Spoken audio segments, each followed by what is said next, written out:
ನೋಡಿದ್ರಲ್ಲ ಪ್ರೇಕ್ಷಕರೇ, ನಮ್ಮ ಹಿಂದಿನ ಕ್ಯಾಂಡಿಡೇಟ್ ಅವರು ಬೆಕ್ಕು ಒಂದು ಸಾಮಾನ್ಯ ಪ್ರಾಣಿ ಅಂತ ಹೇಳಿದ್ರೆ, ನಮ್ಮ ಮುಂದಿನ ಒಬ್ಬರು ವ್ಯಕ್ತಿ ಹತ್ರ ಬಂದಿದ್ದೀವಿ.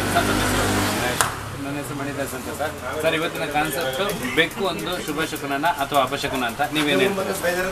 ಇವತ್ತಿನ ಕಾನ್ಸೆಪ್ಟಲ್ಲಿ ಬೆಕ್ಕನ್ನ ಯಾರು ಅಪಶಕುನ ಅಂತ ಹೇಳೋಕ್ಕಾಗಲ್ಲ. ಯಾಕೆಂತಂದರೆ ಮನುಷ್ಯ ಮಾಡ್ಕೊಂಡಿರೋದು ಬೆಕ್ಕನ್ನ ಬೇಕು ಅಂತ ಸಾಕೊಂಡಿರೋದು. ಊರು ಅಂತ ಅಂದಮೇಲೆ ಮನುಷ್ಯ ಇರೋ ಜಾಗದಲ್ಲಿ ಪ್ರಾಣಿ ಸಾಕಿದ್ಮೇಲೆ ಅದು ಊರಿನ ಪ್ರಾಣಿನೇ ಆಗುತ್ತೆ.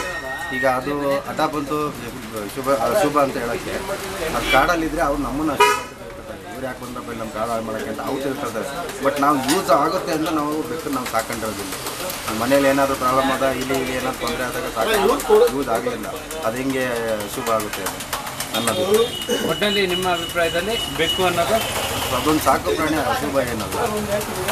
ನೋಡೋದಿಲ್ಲ ಪ್ರೇಕ್ಷಕರೇ, ಇವರ ಪ್ರಕಾರ ಬೆಕ್ಕು ಒಂದು ಸಾಮಾನ್ಯ ಪ್ರಾಣಿ, ಅದ್ರ ಮೇಲೆ ಯಾವುದೇ ರೀತಿ ಆಪಾದನೆ ನಡೆಯಲ್ಲ ಅನ್ನೋದು ಇವರ ಒಂದು ಅಭಿಪ್ರಾಯ.